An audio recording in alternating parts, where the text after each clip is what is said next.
पहले अमेरिकी राष्ट्रपति डोनाल्ड ट्रंप का ये बहुत बड़ा ऐलान सामने आया। और देखिए 2 हफ्ते के लिए सीज फायर का ऐलान यहां पर किया गया। अपने सोशल मीडिया ट्रूथ सोशल पर बकायदा ट्रंप ने एक पोस्ट भी की और पोस्ट में सीज फायर की जानकारी उनकी ओर से दी गई। अब 2 हफ्ते ये सीज फायर कर दिया गया है, जिसमें ट्रंप ने कहा कि ये फैसला एक अहम शर्त के साथ जुड़ा है। उन्होंने ये भी कहा कि ईरान को फौरन पूरी तरह और सुरक्षित तरीके से होर्मुज स्ट्रेट खोलने पर सहमत होना होगा। और देखिए ट्रंप ने इस फैसले को दोनों पक्षों की ओर से सीज फायर बताया है, जहां पर ट्रंप के अनुसार ईरान ने 10 बिंदु वाला एक प्रस्ताव यहां पर दिया, जिससे बातचीत के लिए एक व्यावहारिक आधार माना जा रहा है। अमेरिकी राष्ट्रपति डोनाल्ड ट्रंप ने आगे कहा कि अमेरिका और ईरान के बीच पहले से विवाद के ज्यादातर मुद्दों पर सहमति बन चुकी है और 2 हफ्ते का ये वक्त समझौते को आखिरी रूप देने के लिए दिया गया है। तो इतना तय है कि अभी 2 हफ्ते के लिए अब ये सीज फायर यहां पर हो गया। ईरान कह रहा है कि जो 10 सूत्रीय प्रस्ताव मांगों के जरिए, शर्तों के जरिए रखा गया है, उसे अमेरिका ने स्वीकार कर लिया है।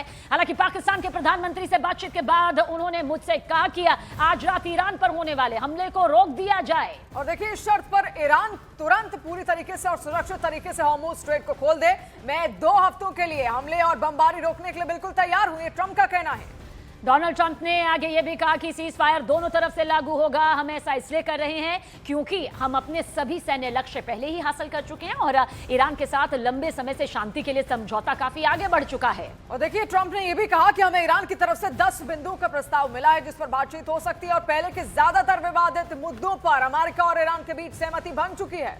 अब ये 2 हफ्ते का समय समझौते को पूरी तरह अंतिम रूप देने के लिए दिया जा रहा है, ये भी ट्रंप के जरिए कहा गया है। साथ ही अमेरिका के राष्ट्रपति के तौर पर और मध्य पूर्व के देशों की तरफ से भी मुझे खुशी है कि इतना पुराना मुद्दा अब सुलझने के करीब है। मिली जुली बात इतनी है कि अब वैश्विक तौर पर जो महासंकट इस महाविनाश के जरिए नजर आ रहा था, फिलहाल 2 हफ्ते के लिए सीज फायर के जरिए अब ये रुक गया है।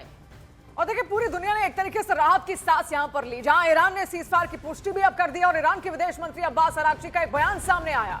और ये क्या बयान है, ये भी जल्द आप तक वॉर ब्रेकिंग के जरिए पहुंचा दे। अरागची ने कहा है कि 2 हफ्ते के लिए सीज फायर पर सहमति बन गई है। 2 हफ्ते तक स्ट्रेट ऑफ होर्मुज से आवाजाही होगी और देखिए ये बहुत बड़ी वैश्विक तौर पर राहत है। और देखिए 10 सूत्री प्रस्ताव पर चर्चा होगी, ये भी अरागची ने कहा। अमेरिका ने 10 सूत्री प्रस्ताव स्वीकार कर लिया है, लेकिन आगे कितनी सहमति इसको लेकर बनती है, देखिए ये तो भविष्य बताएगा। लेकिन राहत की सांस इस बात को लेकर, क्योंकि स्ट्रेट ऑफ होर्मुज यहां पर खोल दिया गया और ईरान जिस तरीके से अब तक यहां पर अलग रुख अख्तियार किया हुआ था स्ट्रेट ऑफ होर्मुज को लेकर, कहीं ना कहीं इसमें नरमी सामने आई है। और ईरान से जारी जंग के बीच एक बार फिर अमेरिकी राष्ट्रपति डोनाल्ड ट्रंप ने 2 हफ्ते के सीज फायर का ऐलान कर दिया, जिसके लिए ईरान की 10 बड़ी शर्तों पर ट्रंप ने मुहर लगा दी है। ईरान के शर्त के मुताबिक आप समझ लीजिए वो 10 बातें बड़ी शर्तों के तौर पर क्या हैं।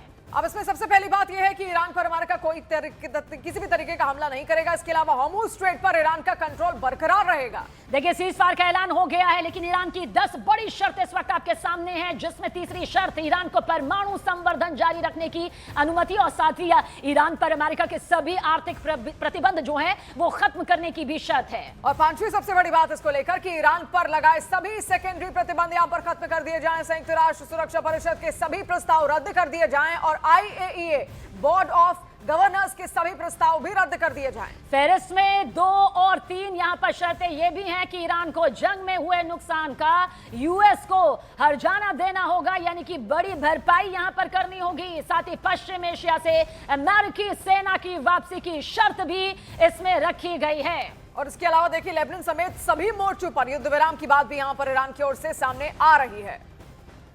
और हमारे सारे सहयोगी इस वक्त हमारे साथ मौजूद है। रिफत अब्दुल्ला इजराइल से लगातार सारी अपडेट हम तक पहुंचा रहे हैं। हमारे सहयोगी शैलेंद्र वांगू, नीरज भी हमारे साथ हैं। इसके अलावा AK शिवाजी लगातार हमारे साथ जुड़े हुए हैं और दीपक वोरा जी भी हमारे साथ जुड़ चुके हैं। कुछ देर में हो सकता है कर्नल दानवीर भी हमारे साथ यहाँ पर जुड़ जाए। लेकिन सबसे पहले रिफत आपसे ही जानना चाहेंगे हालात किस तरीके के वहां पर बने हुए, क्योंकि अभी आपने दिखाया कि एक क्लस्टर बम वहां पर गिरा। अभी क्या स्थिति, क्या फिर से कोई अलर्ट आया?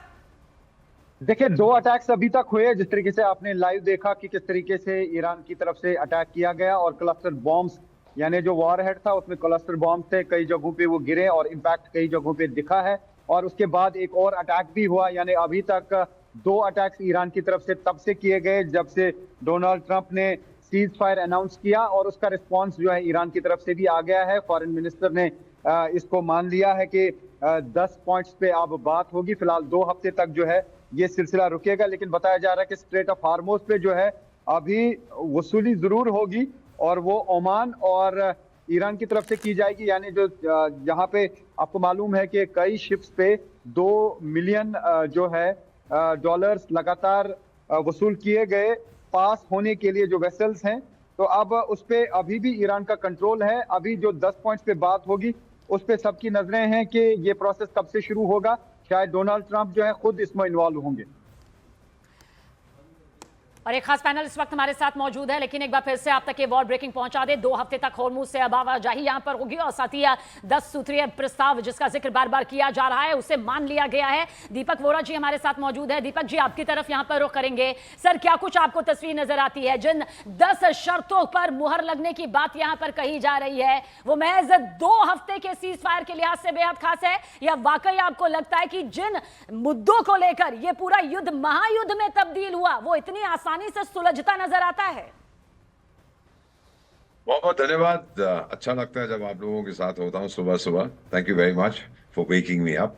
डोनाल्ड ट्रंप साहब को कहिए अगली बार जंग करेगा तो ऐसे टाइम पे करे जब भारत में दिन हो और अमेरिका में रात हो, ताकि हम लोग आराम से इसको डिस्कस कर सकें। बेटा, मेरा मानना यह है कि ये जो टेम्पररी सीज फायर की आप बात कर रहे हैं ये कॉम्प्रोमाइज है, टेम्पररी कॉम्प्रोमाइज। इसका कोई लॉन्ग टर्म मीनिंग नहीं है।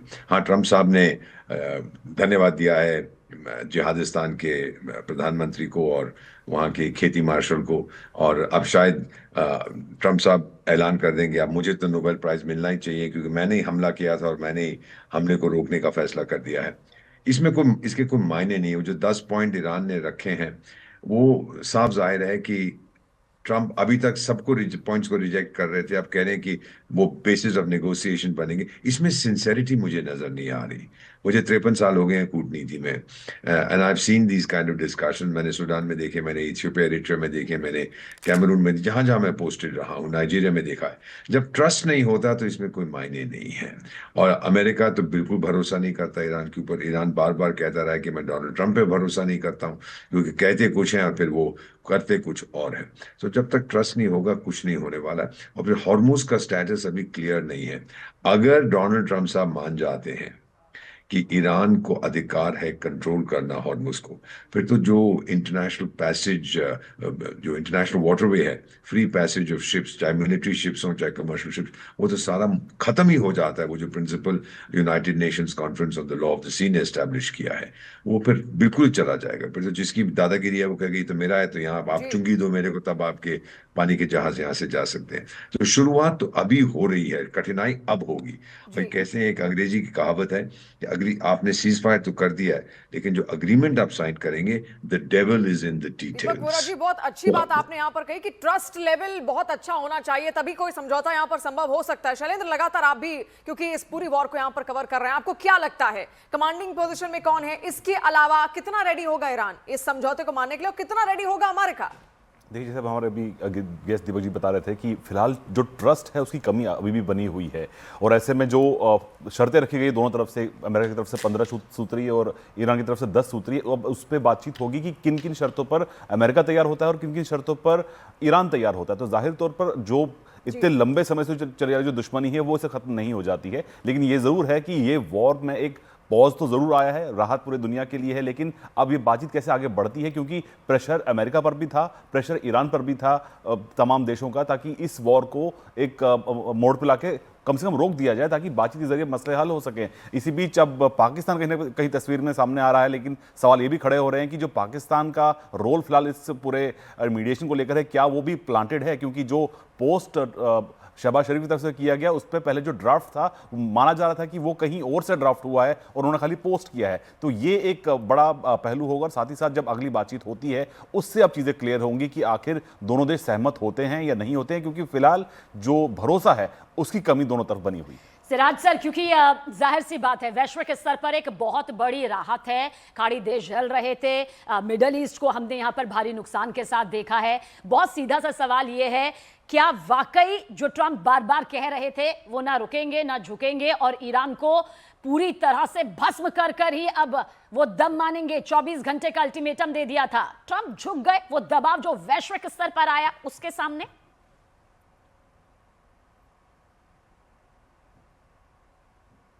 ये क्वेश्चन मेरे से पूछा? जी जी सिराज सर, आपसे।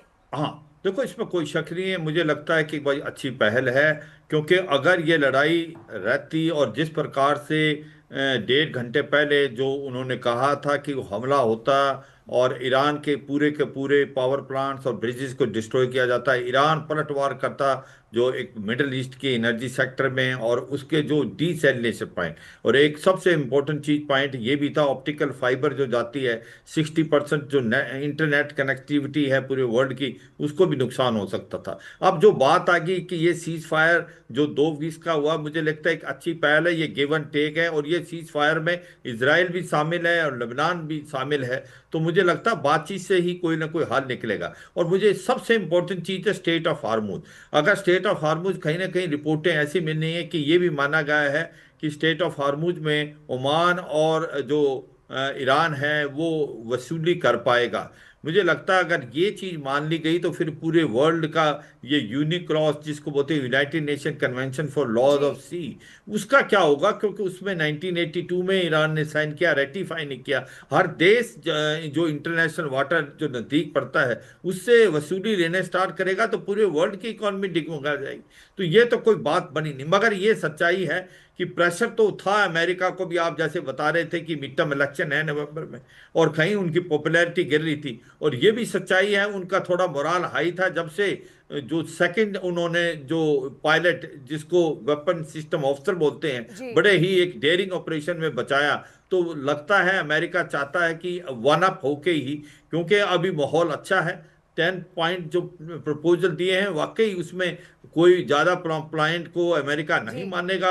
कुछ एक है मुझे लगता है जिस पे बातचीत सफल हो सकती है। एक तो इकोनॉमिक सैंक्शन वो एक फेजेज में हटा सकते हैं, दूसरा एनरिच यूरेनियम है वो बात मान सकते हैं कि सिविल पर्पज के लिए हो सकता है, और तीसरा ये भी मान सकते हैं कि जो आने वाले टाइम में कोई सिक्योरिटी गारंटी दी जाए कि ईरान पे हमला नहीं होगा। इसके अलावा बातचीत होगी, एक अच्छी पहल है, गिव एंड टेक है, ये किसी की जीत नहीं, किसी की हार नहीं, ये पीस की जीत है। लेकिन इतनी आसान तरीके से बातचीत तो नहीं संभव है, क्योंकि ईरान मानने को तैयार ही नहीं होगा। उसमें बहुत ज्यादा अगर खतरा आ जाएगा तो शायद वो कहीं ना कहीं मानने को तैयार हो। और हालांकि अमेरिका इसको बहुत ज्यादा एस्केलेट इसलिए नहीं करना चाहता क्योंकि जैसा आपने भी कहा मिड टर्म इलेक्शंस वहां पर हैं, इसी वजह से। नीरज, आपसे समझना चाहेंगे, क्योंकि कल तक बड़ी बातें ट्रंप यहां पर कर रहे थे कि पूरी सिविलाइजेशन को हम खत्म कर देंगे। आज अचानक से नरमी बढ़ती जा चुकी है। 7 से 8 बार ऐसा हो चुका है कि डेडलाइन हॉर्मुज स्ट्रेट को लेकर वो बदल चुके हैं कि हम हमला नहीं करेंगे, हम कल करेंगे, हम परसों करेंगे, 10 दिन बाद करेंगे, और अब ये सीज फायर। तो क्या इसके पीछे कोई स्ट्रैटेजी आपको लग रही है? शिवानी, ट्रंप की तरफ से मुझे लगता है ये दबाव बनाने की स्ट्रैटेजी थी, और 28 फरवरी के बाद आपने ठीक कहा कि 7 से 8 बार अपने डेडलाइन को एक्सटेंड किया। देखिए, 14 दिन का वक्त लिया है तो 14 दिन के वक्त को 14 दिन ही ना माना जाए। हो सकता है अगर बातचीत में कोई सफलता ना मिले और बातचीत जारी रहती है तो 14 दिन के वक्त को बाद में भी थोड़ा एक्सटेंड किया जा सकता है। हालांकि ये दोनों पक्षों पर निर्भर करेगा। दूसरी चीज की एक राहत की खबर दुनिया के लिए जरूर है। 10 पॉइंट जो बिंदु हैं ईरान की तरफ से, उन सभी पे अमेरिका मानेगा, इस बात की उम्मीद कम है। और अगर स्ट्रेट ऑफ हॉर्मुज पे अधिकार ईरान को दिया जाता है कि वो वसूली करे, तो ये दुनिया के लिए एक अलग मापदंड तय करने जैसा होगा कि दुनिया के दूसरे देश भी इस तरह की मांग करेंगे। लेकिन हो सकता है कि कुछ वक्त के लिए अमेरिका इस बात को मानने को भी तैयार हो जाए कि आप कुछ जहाज़ों से आप वसूली कर सकते हैं जो नुकसान हुआ है। और ये एक ईरान की मांग भी है अमेरिका से कि हमारे युद्ध में जो नुकसान हुए हैं उसका मुआवजा आप दे। तो हो सकता है अमेरिका स्ट्रेट ऑफ हॉर्मुज से वसूली करने के लिए कुछ वक्त के लिए ईरान को परमिशन दे दे, लेकिन फिर ओमान का भी अधिकार दूसरे हिस्से पर बन जाएगा। तो ऐसे में ये जटिल प्रक्रिया होगी। लेकिन एक बात जरूर है कि 14 दिनों का जो वक्त दिया गया है, जो 3 नाम सामने भी आ रहे हैं, जेरेड कुशनर का नाम आ रहा है, स्टीव विटकॉफ का नाम आ रहा है, ये दोनों मध्य पूर्व में जो वार्ताएं हुई हैं उसमें शामिल हो चुके हैं पहले। जेडी वेंस का नाम सामने आ रहा है, क्योंकि कल ट्रंप के बयान के बाद जेडी वेंस ही थे जिन्होंने एक सकारात्मक संदेश दिया था और कहा था कि कुछ ही जल्द ही कोई बड़ा फैसला या सकारात्मक कदम युद्ध में हो सकता है। और वो कदम हमें ट्रंप के 14 घंटों के 2 बयानों में देखने को मिल गया। एक में उन्होंने कहा कि पूरी सभ्यता को नष्ट कर देंगे, और दूसरा उनका जो बयान आता उसमें कहते हैं कि 14 दिन का सीज फायर हो चुका है।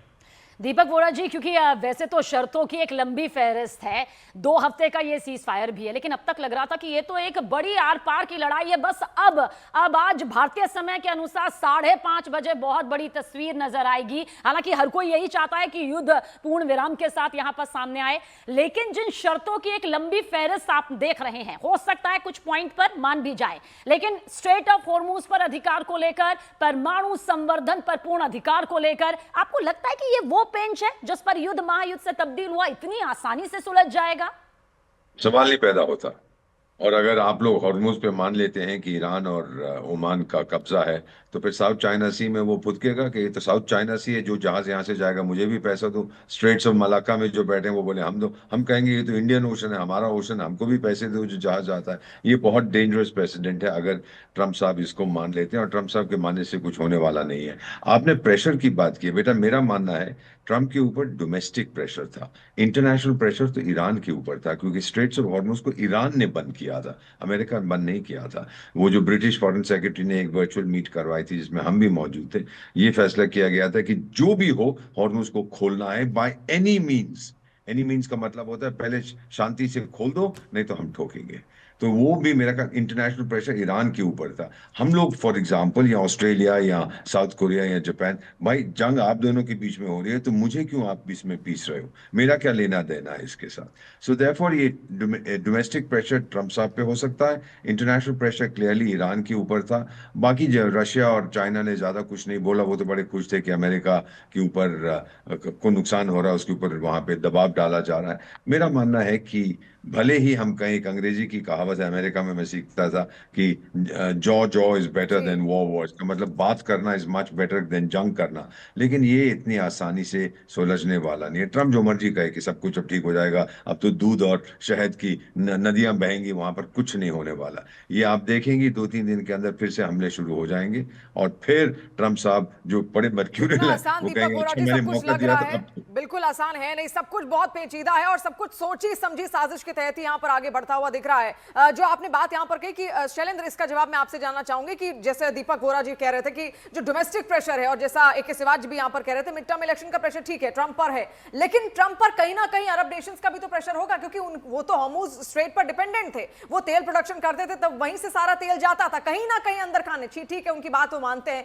लेकिन अरब नेशंस ने कहीं ना कहीं तो बोला होगा ट्रंप को कि भाई आपकी वजह से हमारा जो तेल का व्यापार है वो प्रभावित हुआ है, तो खुलवाइए उसको। बिल्कुल शिवानी, देखिए जिस तरह से हमने पिछले दिनों जो बयान देखे हैं कि ट्रंप के बयान भी स्ट्रेट ऑफ हॉर्मुज को लेकर बदलते रहे हैं। पहले उन्होंने कहा कि हम चाहते हैं कि ये जल्द खुले, फिर कहा कि हमें फर्क नहीं पड़ता, जिसको जहां से तेल लेना गो गेट योर ओन ऑयल। बाद उन्होंने कहा, गाली देकर कहा ईरान को कि you should open it immediately.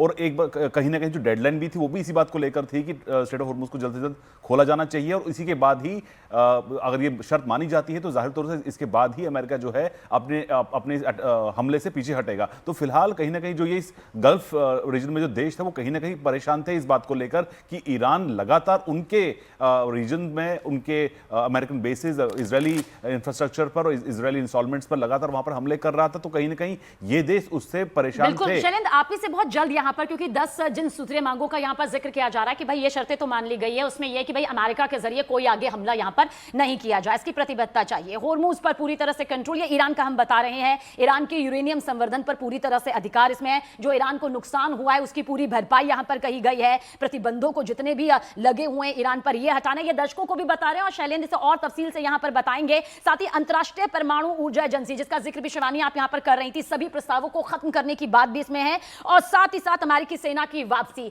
ये वो 10 शर्तें हैं बहुत अहम। आपको लगता है कि 10 पर ये मुहर लग सकती है वाकई? बिल्कुल नहीं, बिल्कुल नहीं। देखिए ये अब जो जब मुलाकात होगी इस्लामाबाद में तो जाहिर तौर पर इसमें नेगोशिएशन होंगे, यानी बातचीत होगी, और अगर ये बातचीत कामयाब होती है तभी ये सीजफायर आगे एक्सटेंड भी किया जा सकता है। देखिए फिलहाल सीजफायर है और सीजफायर को लेकर ईरान कहता आ रहा है कि वो सीजफायर तक सहमत नहीं है, जंग पूरी तरह खत्म होनी चाहिए। तो ऐसे में सीजफायर को एक्सटेंड करने का ऑप्शन जरूर हो सकता है, लेकिन फिलहाल जंग खत्म नहीं हुई है, तो ऐसे में शर्तों को लेकर चर्चा की जाएगी किस हद तक दोनों झुकने को तैयार होते हैं। क्योंकि अब तक हम देख पा रहे थे कि जब से ये 28 फरवरी को युद्ध शुरू हुआ है तब से दोनों पक्ष जो हैं वो झुकने को तैयार नहीं हुए हैं। तो जाहिर तौर से अब देखना यह होगा कि बातचीत के जरिए जो तमाम शर्तें रखी गई है ईरान की तरफ से, क्या उसको और सबसे बड़ी शर्त ये कि स्ट्रेट ऑफ हॉर्मुज पर ईरान और ओमान का कब्जा रहेगा, ये क्या शर्त मानेगा? क्योंकि इसको लेकर अभी से अमेरिका में सवाल खड़े होने शुरू हो चुके हैं और उनकी तो कई सारे वाटरवेज अग्रीमेंट भी है ईरान और ओमान की। यहाँ पर एक एक बिंदु पर यहाँ पर बात करना बहुत ज्यादा जरूरी है, समझौते के इस पर करेंगे हम। लेकिन रिफत एक बार फिर से चाहेंगे तस्वीर वहां पर आप दिखाइए, क्या जो लोग उस वक्त सुबह के वक्त 5 बजे के वक्त शेल्टर के अंदर गए थे, क्या अब वो बाहर आ चुके हैं? कोई सारे उसके बाद यहाँ पर बजा? देखिए, पूरा मैं आपको अभी दिखाने की कोशिश करूंगा। ये टेल अवीव का मेन एरिया है, ये बीच साइड है और अभी भी यहाँ पे सन्नाटा पसरा हुआ है, क्योंकि अभी हालांकि रात का टाइम है लेकिन तब भी यहाँ पे एक्टिविटी रहती थी। लेकिन आज यहाँ पे एक्टिविटी ज्यादा नहीं है, क्योंकि बार बार जो है सायरन बजी, 2 अटैक्स हुए तब से, जब से यहाँ पे सीज फायर की अनाउंसमेंट हुई। उसके बाद 2 अटैक्स यहाँ पे हुए हैं और हमने देखा कि आसमान में बम बरस रहे थे और अभी भी यहाँ पे आप देख सकते हैं कि किस तरीके का सन्नाटा छाया हुआ है। ये बीच वाला एरिया है, यानी कि बीच पर काफी एक्टिविटी होती रहती है, लेकिन मैं आपको बता दूं कि यहाँ अभी भी सन्नाटा है, क्योंकि हो सकता है अभी थोड़ा और देर तक जो है अटैक्स का सिलसिला जारी रह सकता है। लेकिन तकरीबन 20 मिनट पहले जो है दूसरा अटैक हुआ था, 20-25 मिनट पहले। तो कुल मिला के अभी तक 2 अटैक हुए हैं तब से, ईरान की तरफ से मिसाइल दागे गए। लेकिन अब उम्मीद की जा रही है कि शायद सीज फायर चले और फिलहाल 2 हफ्ते के लिए जो सीज फायर अनाउंस किया गया है, सबको उम्मीद है कि सीज फायर के जरिए ही जो है बाकी मसले जो है सुलझाए जाएंगे। जो 10 पॉइंट दिए गए हैं, हो सकता है उन सभी पे बात हो। तो सबको इंतजार इसी चीज का है कि स्ट्रेट ऑफ हॉर्मुज जो है पूरी तरह से खुले, और जो पूरी दुनिया में तेल के भाव ऊपर गए हैं और इससे इकोनॉमिक क्राइसिस पैदा हो सकती थी और रिसेशन हो सकता था, ग्लोबल रिसेशन। तो हो सकता है कि अब ऐसी बारी ना आए, बल्कि दोनों मुल्क जो हैं वो आपस में ये मसले सुलझाएं। दीपक वोरा सर, क्योंकि ईरान की तरफ से जिन 10 बड़ी शर्तों का जिक्र कर रहे हैं, अब सिलसिलेवार तरीके से देखें तो इसमें से 2 सबसे खास नजर आती है, जिनमें से एक नजर आता है ईरान का जो अमेरिका पर ये कहना है कि हमारा परमाणु संवर्धन जो कार्यक्रम है वो किसी भी कीमत पर रुकेगा नहीं। होर्मुज पर पूरी तरह से ईरान का जो है वो अधिकार रहेगा, कब्जा रहेगा, उसमें किसी तरह की दखल अंदाजी नहीं होगी। बाकी पॉइंटर्स पर बाद में आएंगे, लेकिन ये 2 मुद्दे ये इतनी आसानी से आपको क्या सुलझते नजर आते हैं, या फिर आपको लगता है कि पेंच यहीं पर फंस सकता है? दीपक साहब, ये मेरा ख्याल ये गाड़ी का टायर यहीं पंक्चर हो जाएगा। पहला जो मुद्दा है न्यूक्लियर प्रोग्राम का। न्यूक्लियर जो शब्द है ना बेटा, आज की दुनिया में बड़ा गंदा शब्द है। न्यूक्लियर की आप बात करते हो, सारी दुनिया कहती है ओ एटॉमिक वॉर होने वाली है। तो ये नहीं मानेंगे, इजराइल नहीं मानेगा। और मुझे पता है, मेरे इजरायली फ्रेंड्स ने कहा कि दे आर नॉट हैप्पी। ये जो इसने सीज फायर करी, वो तो प्रेशर डाल रहे थे, सऊदी अरेबिया भी कह रहा था ट्रंप को मत रुको, मारते जाओ इनको, क्योंकि हमें भरोसा नहीं है ईरान पर। तो मेरे को लगता है कि ये इतनी आसानी से, ये जो मेन मुद्दे आपने कहे बिल्कुल सही कहे, इन पे कोई सोल्यूशन नहीं मिलेगा। एक चीज मैं और कहना चाहता हूँ जी दीपक जी, इस बहस को हम लगातार यहाँ पर चर्चा को आगे बेशक यहाँ पर बढ़ाएंगे, लेकिन सबसे पहले दर्शकों को हेडलाइंस दिखा